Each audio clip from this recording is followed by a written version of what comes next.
All right, as they're heading out, if you notice, there are sermon notes. There's a place also to take notes in your bulletin. I would encourage you to get that out. And if you didn't, I would also encourage you to bring your own Bible and write in it when we get to these passages. For me, at least, I know that when I come back to them over time and I've written notes and stuff, it can be very meaningful down the road I know that nobody forgets stuff. That's just me, right? But anyway, the goal of this is that you will have, I'm getting a little feedback, Chad. Thanks. The goal of this is that you will be able to have your own daily devotionals. I have provided certainly passages here for each day of the week that relate to the topic we're studying. If that doesn't work for you, that's fine. Certainly there are other devotional topics. But my hope and my prayers, we go through this today. We're going to wrap up the sermon series on soul detox. So these are, I think, some really important concepts. So I hope you'll take this home, write down some of the things you want to remember, and then just think about how this applies to everyday life, because for me at least, absolutely it does. With this point and with this goal, always remember the goal. Are you connecting daily with Jesus? That is all that matters. Being in this church doesn't matter. Listening to this sermon doesn't matter. None of it matters unless it is helping you daily connect with Jesus Christ. So you got to figure out how that works for you. Certainly, I want to give you tools and resources for that point. But the bottom line, and I'm happy, I should reemphasize what Cameron said before. If ever you want to meet to talk about a discipleship plan, or you have God questions, that kind of stuff, my door is always open, and I will absolutely make time to meet with you. We can have coffee, talk about these things. I'm going to talk about one of my visits I had this week with one of you in a minute. But for all of it, to this one thing. How full are you with the Holy Spirit today? How connected are you to Jesus the vine? How full of Jesus, light of the world and living water and bread of life are you right now? It's not about yesterday and it's not about tomorrow. It's about now. It's always about now. You can't live in the past and you can't live in the future. How are you doing? What's the state of your soul? How much peace do you have going on in there? How much joy? How much hope for the future? How much goodness? How have you been able to thank God in all circumstances, including the bad stuff? How are you doing in these things? You know. And if you're not doing as well as you think, what I want to continue to emphasize is the world will tell you there are certain answers to those problems. And Jesus is going to tell you there are very different answers. And if nothing else, we have to remember that what the world tells us, what culture tells us, is the answer to that daily hunger that we feel, or the lack of joy, or the lack of peace. What the world says is going to fill that stuff, Jesus says that's not going to work. It's not ever going to work. And that's why our world is so broken. As C.S. Lewis talks about, it's like we are all built to run on gas, but the gas for us humans is God. And the world rejects that. Don't they? So we talk about what the world believes, what everyone believes. This is an overgeneralization, oversimplification. I get that. But the idea is, overgenerally speaking, when we talk about the world or them or everybody, in this series, we've talked about that in terms of culture. Culture is what kind of all of those people think. It's what everyone believes and everyone else is doing, whoever those everyone is. Right? I get that. There are always exceptions to the rule. But where everyone is concerned, we start with this premise. In general, everyone is misdiagnosing the problem and providing the wrong solutions. I'll say that again. Culture, our society, the world you live in, which basically means from the people around you in your neighborhood, to the people around us in Fort Worth, to the people in the United States of America, we don't get it. If you want to know why politics is so hateful and angry today, it's because our leadership doesn't get it. They are not the answer to our problems. I don't care who you voted for. They're not the answer to our problems. The other message we get, more possessions, more money is going to be the answer to your problems. No.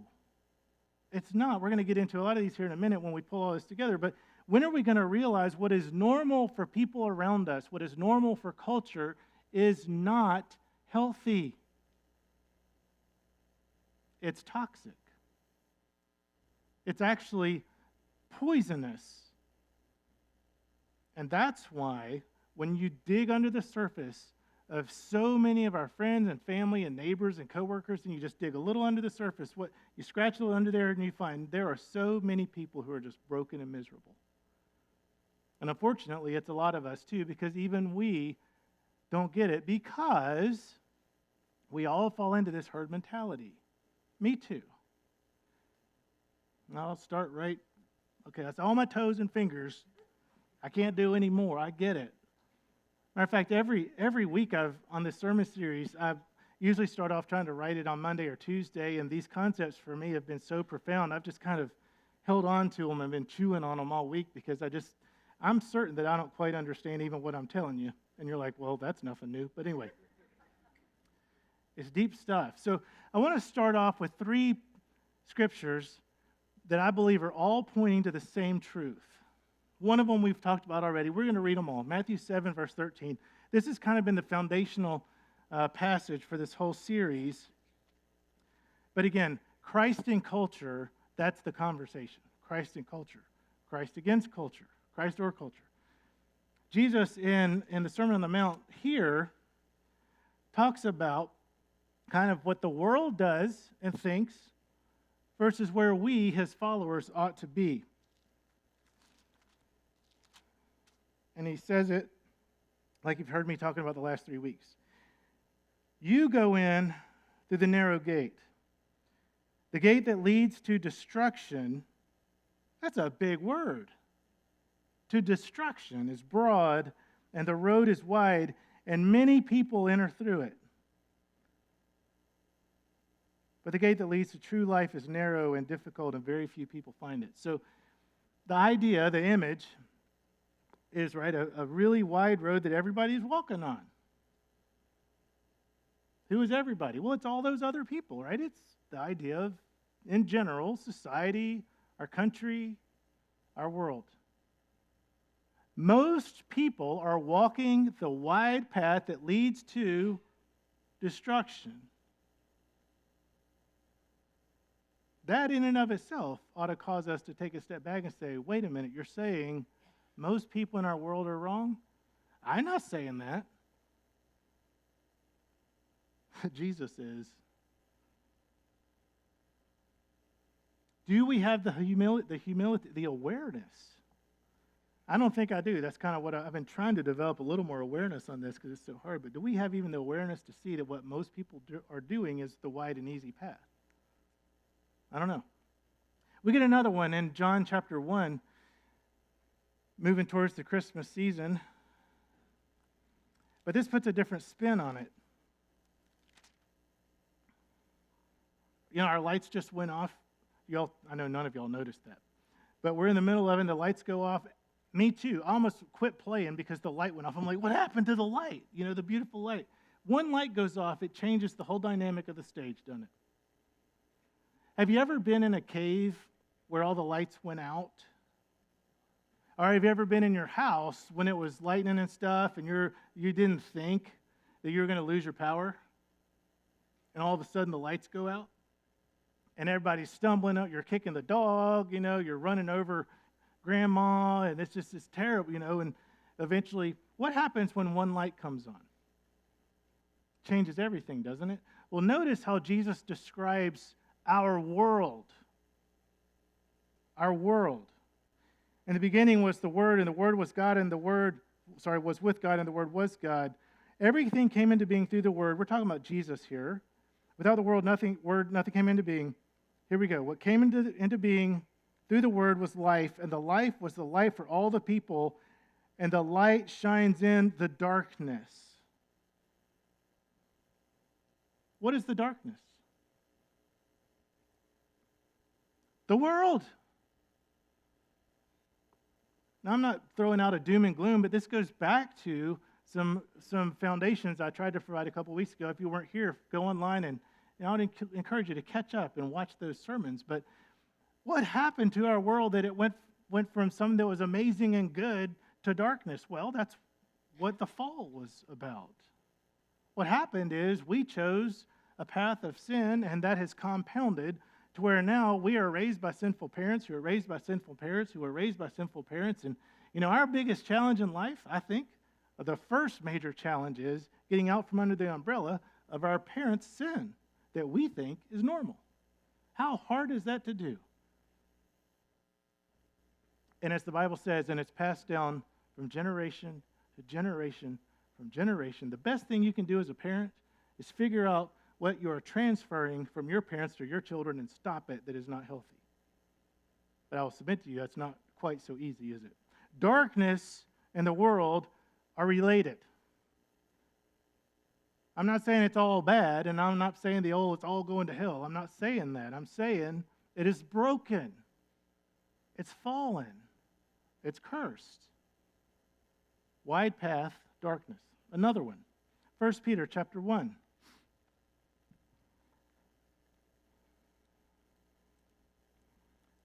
I could have spent hours up here going through the Old Testament images that were provided on the same theme.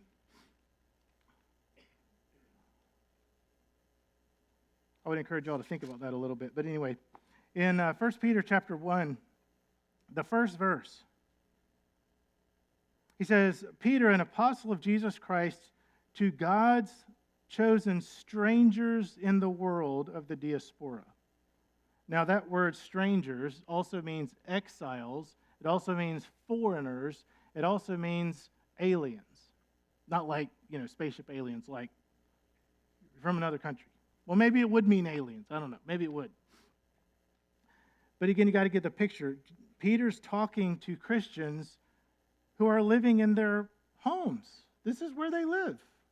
This is normal for their world at that point in time. And he's saying, y'all don't belong there. You're foreigners.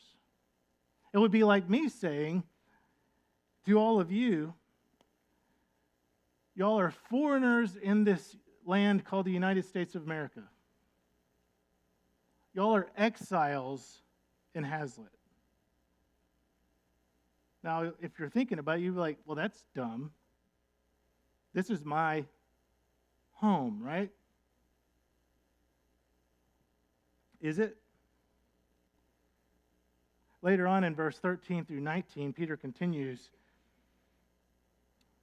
He says, therefore, once you have your minds ready for action, you're thinking clearly. That's the challenge, thinking clearly. Place your hope completely on the grace that will be brought to you when Jesus Christ is revealed.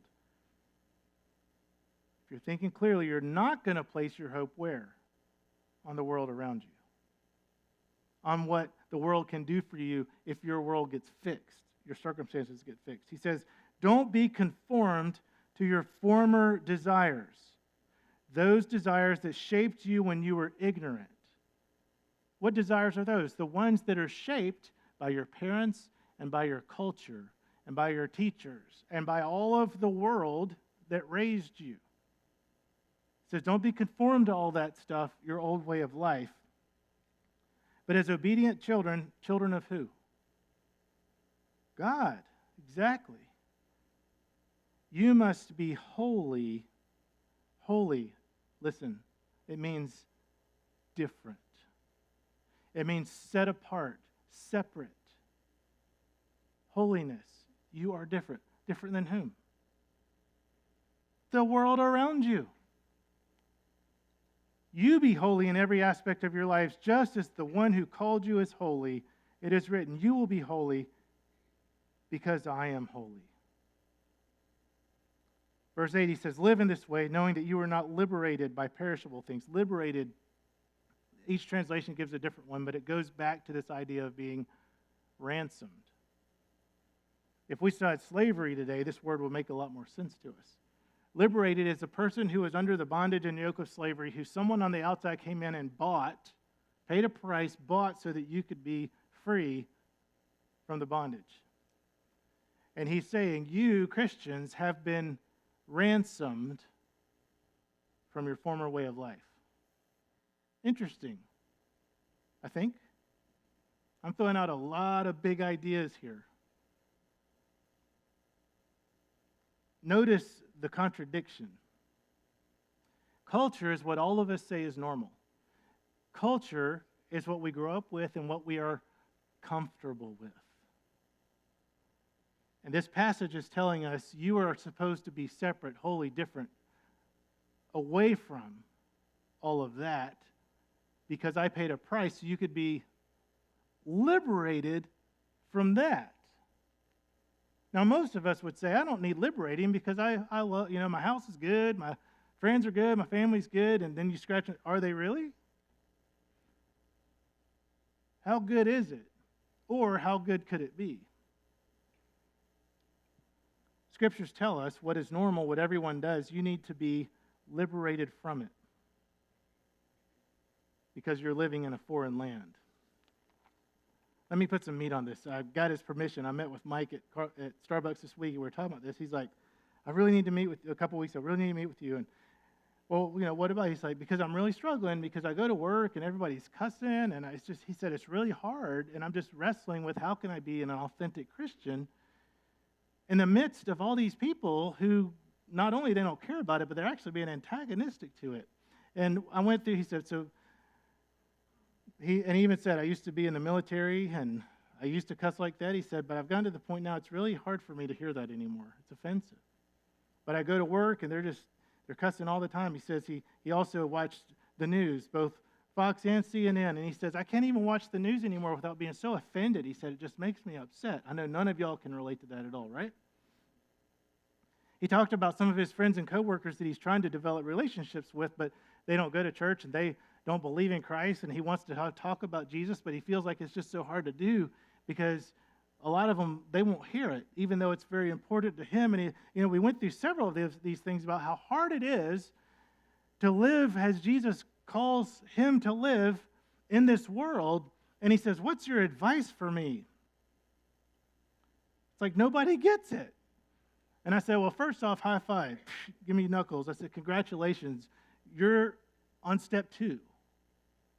You have made it from baby Christian to solid milk or even solid food Christian. Solid milk. That's cheese. You're on a cheese Christian now. You're a cheese Christian. Why? Because you're finally realizing that your faith is at odds with the world around you. You're finally getting to the point where when you try to authentically live out your faith by having good language and not watching filthy movies and not being a part of this culture that embraces materialism and idolatry and so many terrible things that poison us, that the world says is normal, you see this and you're offended by it, but everyone's doing it. What are we supposed to do? And I said, I don't really know the answer to that, but I know you've graduated to the next step of your faith. Good job. Let me tell you, folks, and this sounds a little harsh, I know, but I think it's true. If you are too comfortable, you may have embraced culture a little too much. If you don't feel any discomfort because you aren't talking to anyone about Jesus, you aren't giving any money to Jesus, you're not going to the homeless shelter and it's being uncomfortable, you're not serving, if none of that is, if you're not having some time every day to spend with Christ, it actually is hard to carve out of the schedule and it's uncomfortable. Chances are you have missed it and you're still milk of the word baby Christian. You can't be faithful to Christ and also be comfortable all the time. It doesn't work. Jesus said, look, they persecuted me. And if you follow me, they will persecute you. Who's the they? The world. Why? Because the world, the culture around us, they do not agree with what Jesus says.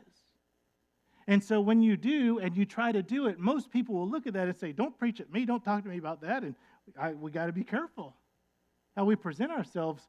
But the bottom line is, as to Mike's question, how am I supposed to deal with a culture around me that is toxic? The answer is it starts by just being faithful with what you know. That's where you start. You know, another one of the problems with this that Craig gets into in his book, but he says the other thing is most people in our world, they're comfortable with toxic relationships. They don't have boundaries with other people, and so it's okay that we all just fight and have no boundaries until eventually we just start getting in a punching match. Rather than having, right, adult conversations that can say, I know you disagree with me on this. Can we talk about a compromise where I can come to work and not be offended by you, but you can, cuss in the bathroom or something? I don't know, but we'll work it out where we can, it's just not normal. Luke 9:23, Jesus says, you're never going to even understand what it means to be my disciple until you take up your cross. How many think that a cross is comfortable? And I go back, how many of us are comfortable today? Because when it really comes to it, society's winning in the battle of our hearts. Now, I want to lift up some of these things. I will tell you, that book, Soul Detox, not the study guide, the book. It's got about 16 chapters. We're wrapping this up today, but if this topic is interesting to you, buy that book and read it. It's pretty good. I don't agree with everything he says, but, that's normal, right? But a lot of it is good stuff. He lifts up at least 16. I'm going to put 10 down here for us today. 16 different areas in our culture that everybody thinks things are normal, right? But we, as Christians, should not think that they're normal. Can y'all get my screen going, please? And if not, I'll just tell you. Oh, good. All right. Here, we'll start with this. There. I'm happy, Thomas. So, the first one, he says, and y'all use your brains, think. He says the first is that it is normal in our culture for us to deceive ourselves. What do you mean? He says what we do, and I think this is one of our problems. I don't care who you voted for, but politics, here's part of the problem. What we do is we come to what we believe, and then we look for information that validates our beliefs. We've been taught this, and I love our education system. I've got a few degrees myself, but I know most teachers are not asking you to think for yourself. They want you to regurgitate what they're teaching because they believe what they're teaching is right. The best teachers I've ever had are the teachers who say, I don't care if you agree with me. I want you to learn the information and then you go make up your own mind. The point of education, in my opinion, is to teach people how to learn, not what you learn. Disagree with me, but that's my thing. Because so many times what we are teaching is, you need to learn what I'm saying because I'm right. And if you agree with me, then you'll be right. And over time, we've just developed generations of people who come up with a belief before they have anything to back it up. And now with the internet, all you got to do is a couple quick searches. And anything you want to believe, you can justify. We know that's the truth, don't you? This is a problem. Second thing, we love to hide sin. Sweep it under the rug, act like it didn't happen, even though we hate each other for it. But it's the old elephant in the room. You go home and nobody's going to talk about what Dad just did last night. My goodness, that would just make it World War III. We're not going to talk about what happened last year, that kind of stuff. And it's not that I'm saying we bring up the small stuff, but there are some things in the family units, with our parents, with our kids, or with ourselves, that we need to put on the table and say, look, we can't be healthy until we deal with this. Everybody knows this with alcohol addiction, other addictions. The hardest thing to ever do with a person who everybody else knows you got a drinking problem is for the person drinking to talk about the drinking, even though they're always drinking. Painful stuff. It is not normal, is it, to confess and say, I'm sorry, I did that. Please forgive me. How many of y'all feel like that's normal in our culture? You know it's not. Being the victim.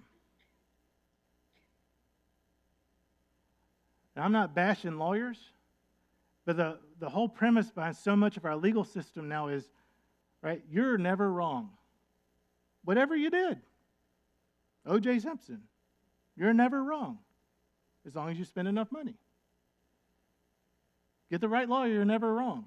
When's the last time that in general culture said, look, everybody knows you're wrong, and you know you're wrong. Let's just deal with what you did. It's not normal. Usually, it's your fault. It's your fault. It's your fault. Bitterness. What is bitterness? It's the idea that we don't forgive, basically, that we hold on to stuff. We don't let stuff go. What do you think? Is it normal to let stuff go and say, I'm over that, I'm good to go? Is that normal? You know it's not.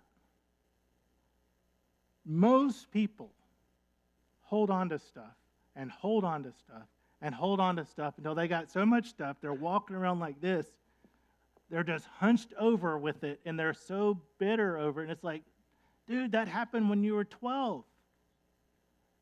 12.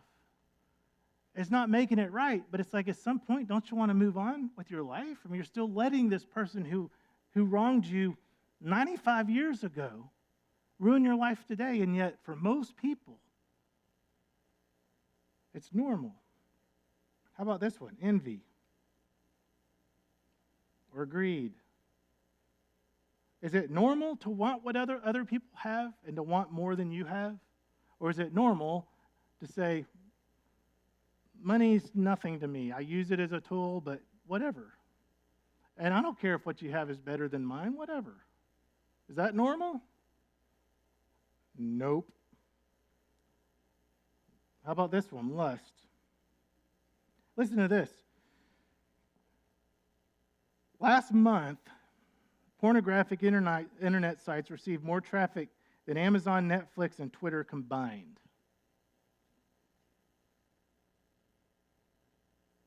Go look it up yourself. I Googled it, so it must be true. Other sources, 35% of all internet downloads today are pornography related.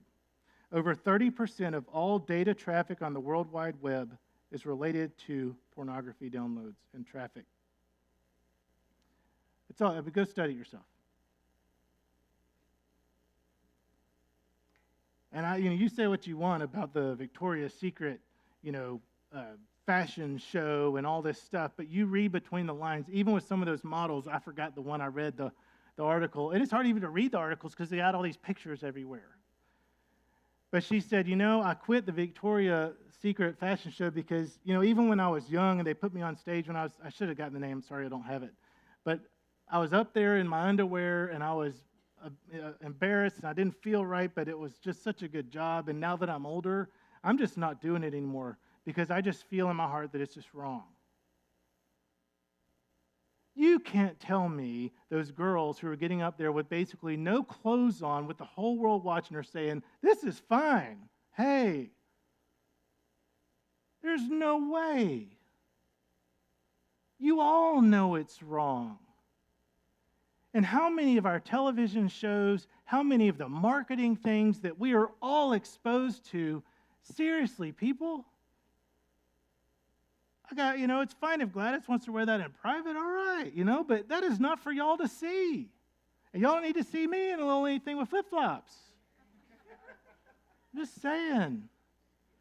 And yet, how normal is it in our world today to be half naked and lust because everybody's doing it, so it must be fine. You can't tell me if you take one of those models at 17 years old without everyone else doing it, and it's like, you're the first one to do this. No one's ever walked a stage without any clothes on, but you're going to do it.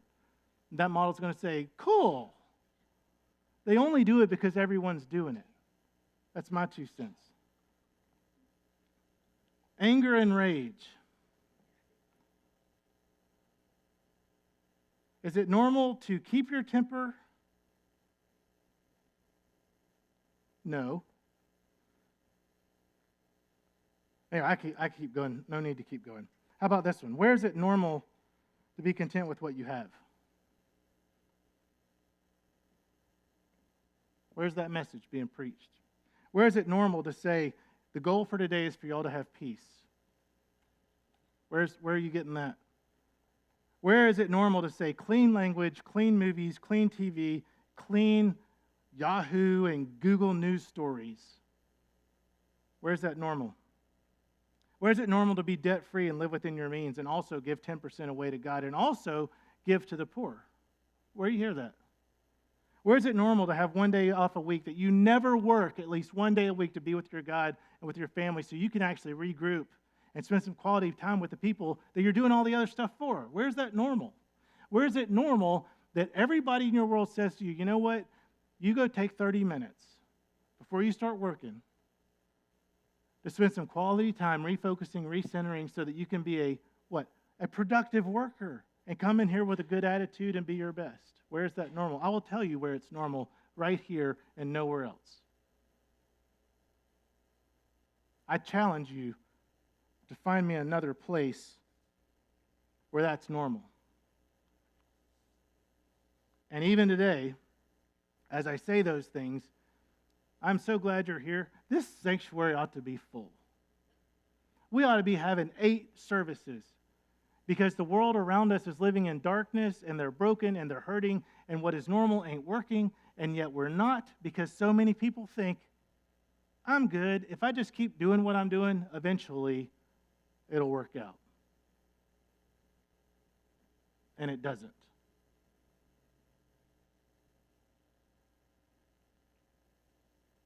Here's the call for us. Deep stuff.